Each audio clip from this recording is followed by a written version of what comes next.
Okay. Comparing Jesus and Bar Kosiba. So I would just start and say, there are libraries just on Jesus. So in a short lecture, we can't really say a lot about Jesus. And the purpose of this lecture is not to teach us about Jesus, like his life and legacy and teaching. But what we want to do is to do the comparison with Bar Kosiva and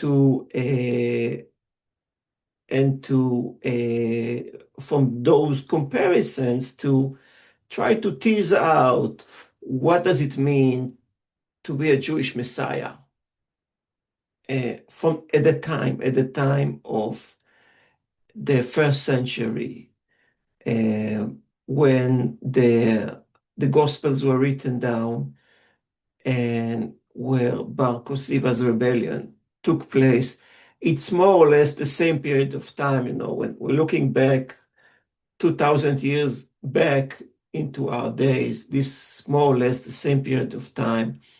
And we kind of want to try to figure it out in the context of that time. So we have a lot about Jesus. We don't have so much data on Bar Kosiba, but there is enough data to tell a story that was mostly found in the archaeological exhibits that were taking place in the Judean desert, and some letters that were discovered that were written by Bar Kosiva, and so there is some data about him. So when we want to understand, okay, what does it mean to be a Messiah? Yeah, at the time of 2000 years ago. So we have to put it in the context of that time. And the context is, of course, the Roman occupation of Judea.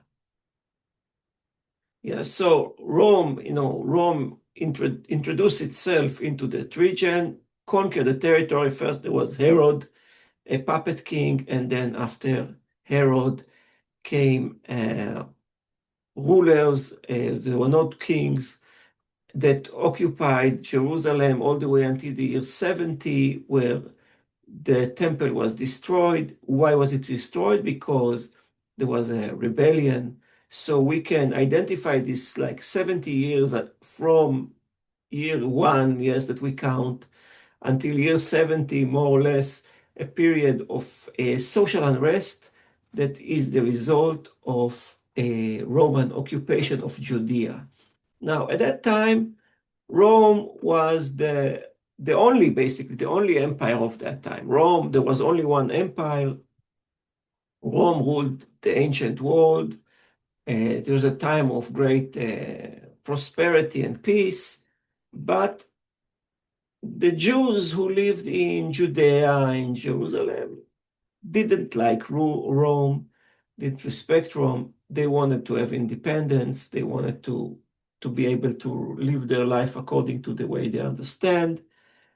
Um, and because the Roman governors used to be corrupt and greedy and not sensitive to the Jewish religion, which was very different from the Roman religions that were like most of Rome was, most of the Roman Empire was a polytheistic, yes, believing in multiple gods, whereas the Jews were monotheistic.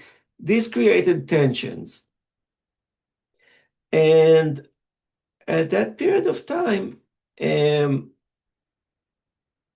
we know from fact is that this is a period in which there were multiple, say, rebellions, or like there was like terrorism, like Jewish terrorism, and there were all kinds of ways in which Jews were trying to get rid of Rome, of the control of Rome, which was a very uneven struggle of powers. Rome was a big empire, yeah, Rome. And the Jews were just a small group of people living in Judea, which wasn't a very important place back then. And so it was no powers, the Jews versus the Romans. This was no powers. And this is why the Jewish revolt basically had crushed, yes. And before I said that during that time, again, the first century, um, it was a time of a great spiritual revival in Judaism, and we know from all kinds of documents that there were multiple like spiritual movements within Judaism, like the Pharisees, Sadducees, and the Essenes. And in this lecture, I don't really need to talk too much about it, but to mention there was a certain kind of a Jewish revival at that period of time, which became very significant.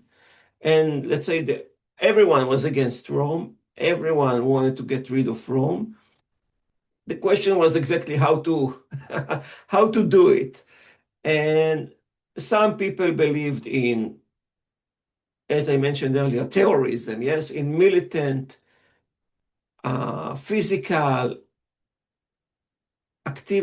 activities against Rome, like a rebellion. Some were praying to God, hoping that God would, you know, solve the problem in some kind of a miraculous way. And God solving the problem in some kind of miraculous way introduced a new concept to Judaism that didn't exist before. And this is what we call apocalyptical messianism. So what is an apocalyptical messianism? It is a belief that time is running to end. Time is reaching its end. So according to the Jewish beliefs, yes, the world was created at a certain date, at a certain miraculous way by God. And then a linear period of time continues all the way until time will end. God will send a Messiah who would perform miracles and will liberate the Jews from Rome. So it is some kind of a spiritual belief that things have to go bad before they can start being good. Yes, it has to be bad before it can become better. It has to reach a very low point where only God can solve the problem, and God will perform miracles. This is a metaphysical change of nature, miracles, yes. And there will be like some kind of a figure that will come and will lead Jews to their liberation and freedom. Will finish history. So as we can see, there are two narratives here, yes? One narrative is God performing miracles and liberating us from Rome. Another narrative is we take arms and we fight Rome. Yeah, these are the two narratives. And they both share the same goal, which is to get rid of Rome. But how to get to that end, they have different views. One is spiritual, let's pray to God. Another is active, let's do something about it. Let's take action. So in this context, we want to put these two figures that are in your reading assignment. One is Jesus of Nazareth, and the other is Bar Kosiba.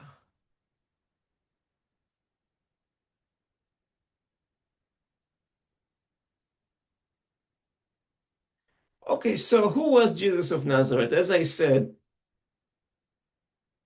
there are libraries written about Jesus of Nazareth. There's so much. And you can spend your whole life just reading and reading and reading about Jesus of Nazareth. So I'm going to do a lot. I'm going to do a very, I'm going to reduce it to a few minutes, and it's really, there's so much to say. But again, uh, this is not the class and this is not the lecture to talk about it. But what do we know about Jesus of Nazareth? Yes, he was born in Nazareth, which was a small village in the Galilee. The Gospels associate his birth to Bethlehem. Bethlehem, which is a town close to Jerusalem. Why Bethlehem? Here it is to do with the Davidian lineage. So according to Jewish legends, belief, the Messiah, the anointed one, the Messiah, needs to be from the seed of King David. And King David was from Bethlehem, according to the Bible. King David was from Bethlehem. So the Gospels kind of shove Jesus into Bethlehem, although we know that he wasn't from Bethlehem, he was from Nazareth. And so there's a mystical kind of like um, notion that wants to connect Jesus with King David to make him like a suitable heir for the crown of a king of the Jews. Yes. And remember, when Jesus was crucified on his cross, they put a sign saying, King of the Jews. So this was kind of like, you put it in the context, yes? A man who was claiming to be the king of the Jews was crucified, and the Romans mocked him, calling him basically, look at your king now being crossed on the cross, being tortured on the cross. So basically ridiculed the idea that Jesus was a king of the Jews. Now we know that the Gospels were written starting from 70 years after the death of Jesus. If we can kind of more or less identify the death of Jesus to the year 33, at 70 years, you get to 100 plus. This is more or less the time of the Bar Kosiba rebellion. So we can say that the Gospels and the Bar Kosiba rebellion were written more or less at the same time. Now, Jesus was clearly a person who preached apocalypticism. And remember, apocalypticism, it's the miraculous end time. He was known to be a miracle worker. He was what today we would call a healer, yes, and he was like a primitive doctor, and he was healing people, and it was like viewed as miracles. The Gospels tell us that he have performed multiple miracles, like he was walking on water, and he was healing the blind, and he was raising the dead, and he was doing all kinds of miracles, yes, that would prove that he is indeed the chosen one. And he was born through a miracle. He lived his life and performed miracles throughout his life. He also made a prophecy about Jerusalem, that it would fall. And indeed, the Christians, later on his followers,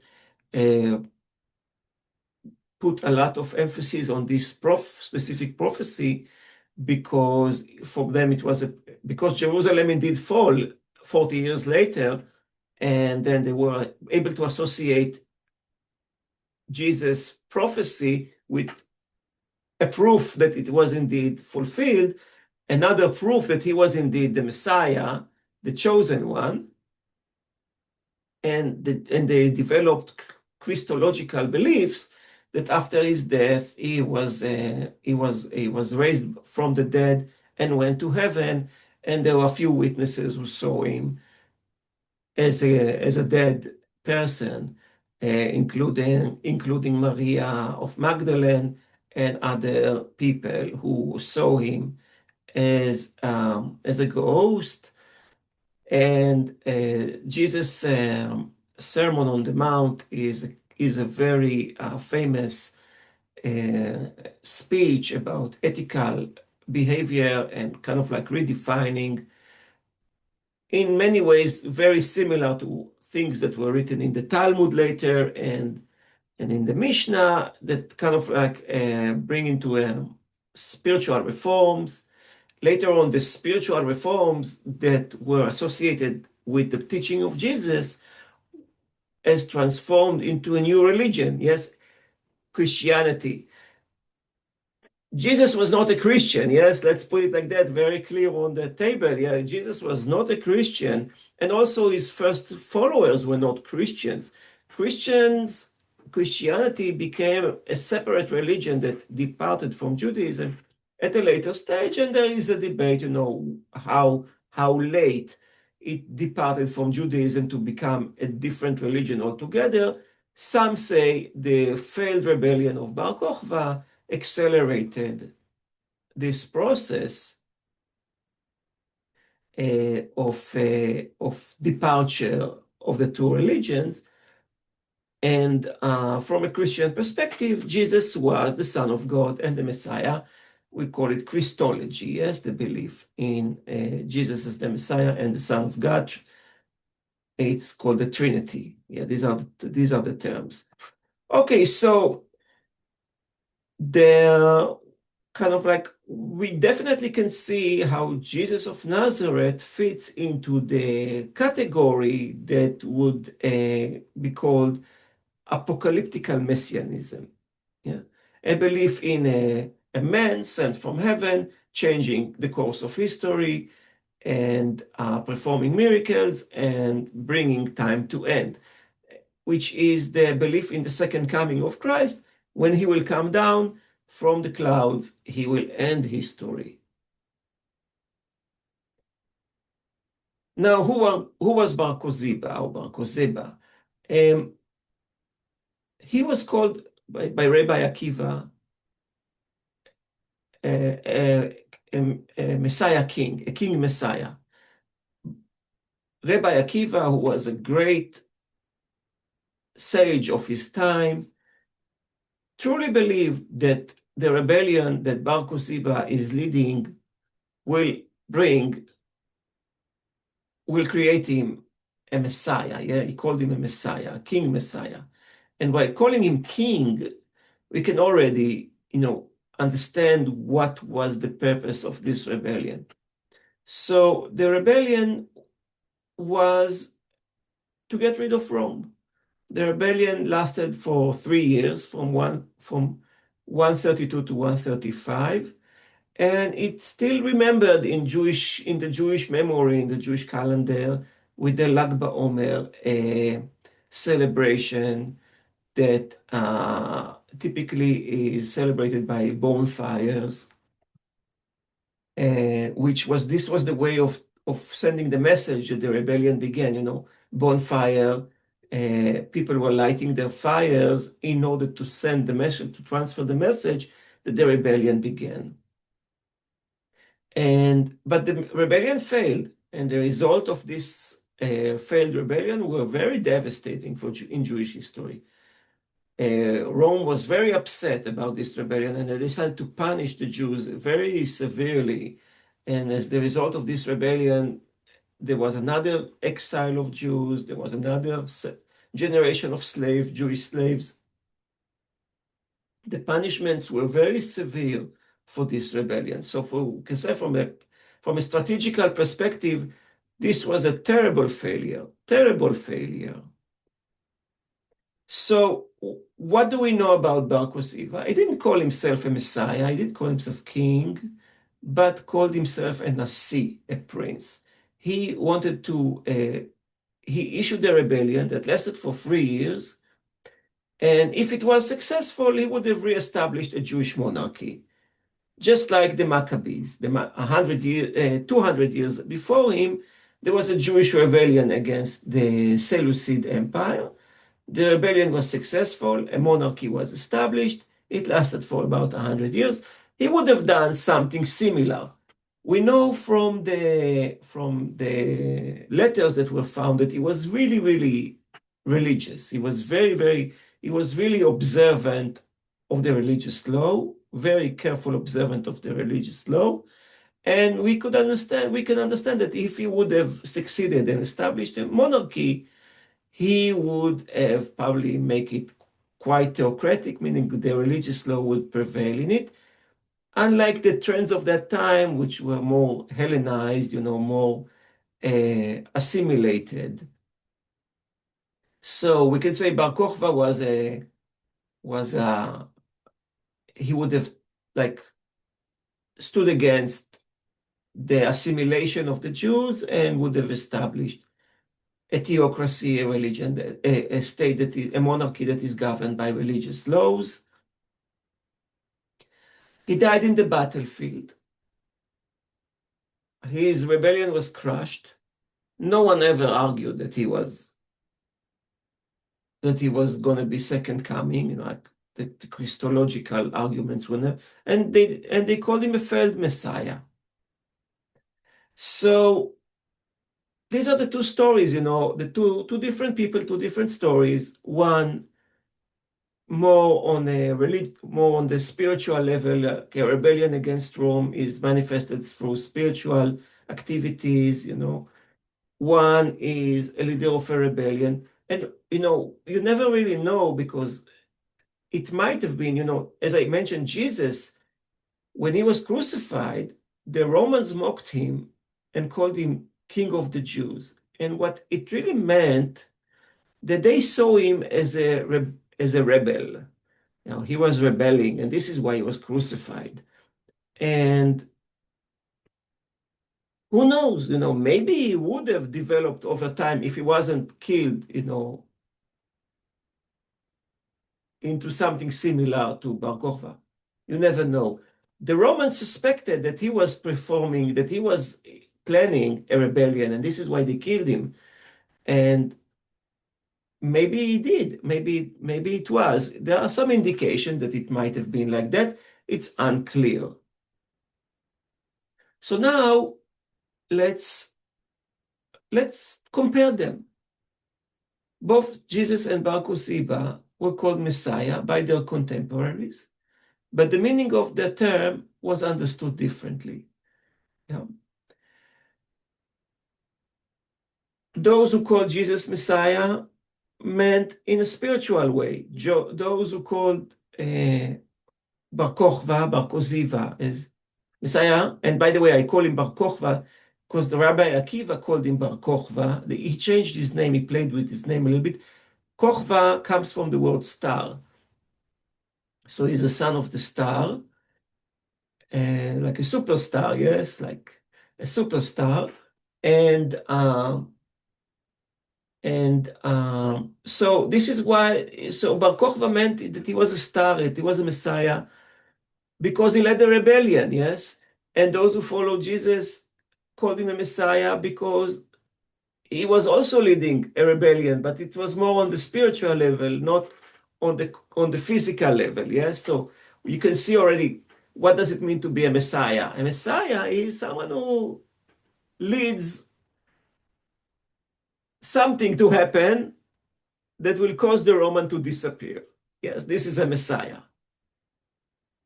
They both aim to relieve Jews from Roman oppression and restore Jewish freedom. Yes, so that's what I said earlier. Now, this is what it meant to be a Messiah, to get rid of Rome.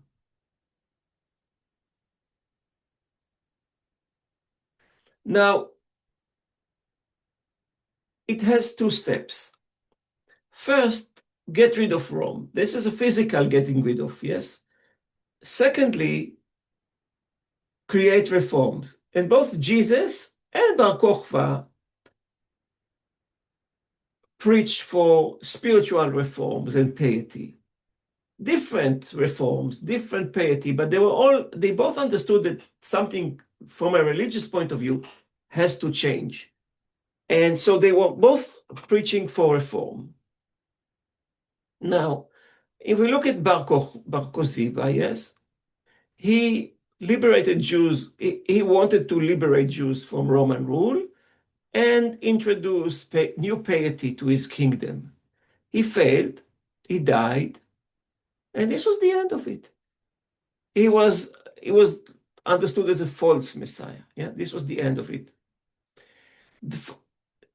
A similar path also happened to Jesus. He wanted to bring reforms.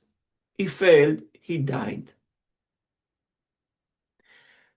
But his followers were able to reinvent and reimagine what does a Messiah means. And in a very creative way, by very creative, they refused to accept his death and changed the way in which Messianism was understood, yes? They argued first, he needs to die. He needs to die so he can come to heaven.